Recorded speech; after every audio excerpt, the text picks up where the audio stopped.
कोई बीमारी कितनी बड़ी हो सकती है, ये बीमारी के लक्षण और इलाज पर डिपेंड करता है। अब कोरोना को ही ले लो, ये बीमारी जितनी भयंकर है उतना ही भयंकर इसका प्रकोप है। जो देश कभी रुका नहीं, झुका नहीं, इस बीमारी ने पूरे देश को लगभग 60 दिन तक घरों में कैद कर दिया। सुनने में थोड़ा अजीब लगा था, पर धीरे धीरे इसकी आदत भी पड़ गई। पर एक बात और समझ में आई कि इस बीमारी से सिर्फ आम लोगों को खतरा है, राजनेताओं को तो ये छू भी नहीं सकता। अरे भाई, मजाक थोड़ी है, सच है।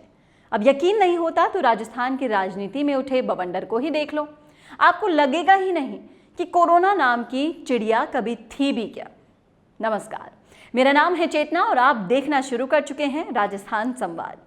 राजस्थान में कांग्रेस, कोरोना और भाजपा तीनों एक ही तरीके से आगे बढ़ रहे हैं। कांग्रेस और भाजपा जहां अंतर्कलह के दूसरे भाग की ओर अग्रसर हैं, वहीं कोरोना लॉकडाउन के आखिरी हिस्से में भाग लेने को आतुर है। सितंबर के पहले हिस्से में राज्य की इबादतगाहें खोले जाने की बात चल रही है। सीनियर स्कूल्स और कॉलेज भी खोले जाने की तैयारियां चल रही हैं। ऐसे में पब्लिक डरी हुई है, लेकिन कोरोना खुश है। ताज्जुब की बात यह है कि ऐसा तब हो रहा है जब कोरोना हर जिले में हर रोज तेजी से बढ़ रहा है।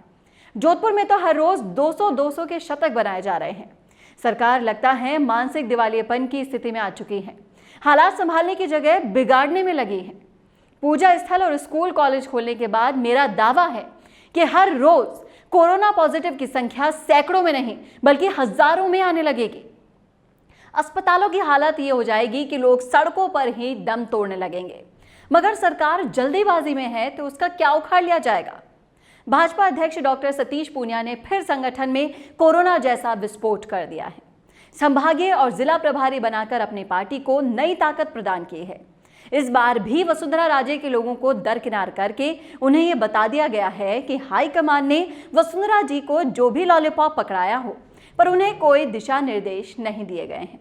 उन्हें वसुंधरा जी से तालमेल बिठाने के यदि कोई निर्देश दिए जाते तो इस बार संभागीय प्रभारी और जिला प्रभारी बनाए जाने में अतिरिक्त सावधानी बरती जाती। इस घोषणा से वसुंधरा राजे का गुस्सा स्वाभाविक रूप से उछाल मारेगा। हाल ही में वे भाजपा कार्यालय में आगे होकर पहुंची थी। उनका वहां भी डॉक्टर पूनिया से कहीं ज्यादा स्वागत हुआ, ज्यादा तरजीह उन्हें ही दी गई।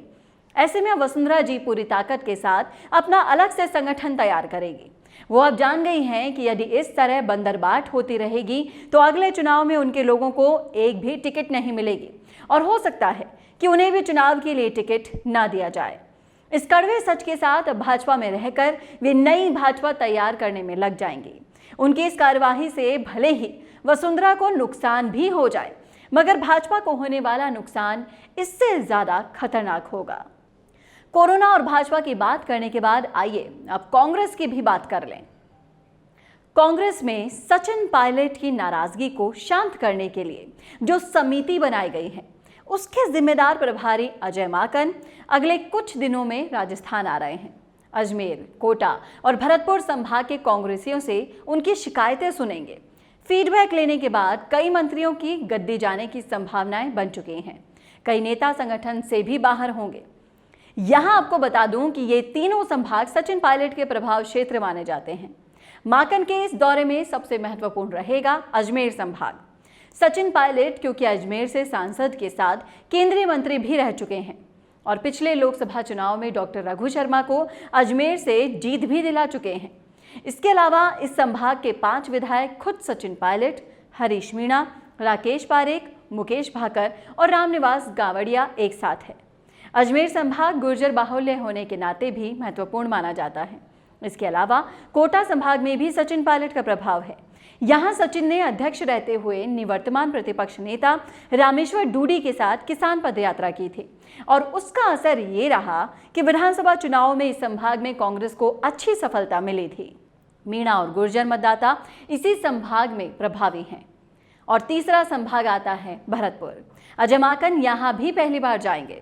इस संभाग के 2 बड़े नेता विश्वेंद्र सिंह और रमेश मीणा हैं, जो पायलट की बाड़ेबंदी में भी उनके साथ थे और अब भी उप मुख्यमंत्री की दौड़ में हैं। अजय माकन के दौरे में वर्तमान प्रदेश अध्यक्ष डोटासरा भी उनके साथ रहेंगे और उनके साथ सह प्रभारी सचिव विवेक बंसल और तरुण कुमार भी साथ रह सकते हैं। पिछले विधानसभा चुनाव में इन दोनों नेताओं ने टिकट बांटने में सक्रियता दिखाई थी और उन पर कई गंभीर आरोप भी लगे थे। अजय माकन यदि सचिन पायलट को खुश करने के चक्कर में अपनी रिपोर्ट तैयार करेंगे तो अशोक गहलोत शांत नहीं बैठेंगे। उन्होंने अभी से डॉक्टर सतीश पूनिया की तर्ज पर काम करना शुरू कर दिया है। जिस तरह पूनिया वसुंधरा जी के पर कतर रहे हैं, उसी तरह गहलोत सचिन के पर कतरने में लगे हैं। दोनों पार्टियां अपने अपने दुश्मनों के पर कतर रही हैं, लेकिन दोनों ही पार्टियों के दुश्मन कोरोना के पर नहीं कतर पा रहे। उनका ध्यान सिर्फ अपनी अपनी सत्ता को सुरक्षित रखने पर है। जनता को सुरक्षित रखना उनकी प्राथमिकता है ही नहीं। जनता खुद भी अपना ध्यान कहाँ रख रही है? जितना पढ़ा और समझा था उसके मुताबिक तो लगता था कि राजनीति हमेशा से जनता की सेवा के लिए बनी है। इसका मुख्य उद्देश्य जनता की सेवा करना है और कुछ नहीं। पर कहते हैं ना पढ़ने और करने में बहुत फर्क होता है। अब वही हो रहा है। बेशक राजनीति जनता की सेवा के लिए होती हो, पर कुर्सी से बड़ी कभी नहीं हो सकती। जनता का क्या है, वो तो अपनी रक्षा खुद करना जानती है। ये थी राजस्थान की राजनीति और कोरोना पर हमारी खास रिपोर्ट। कैसी लगी आपको? कमेंट बॉक्स में कमेंट करके जरूर बताएं।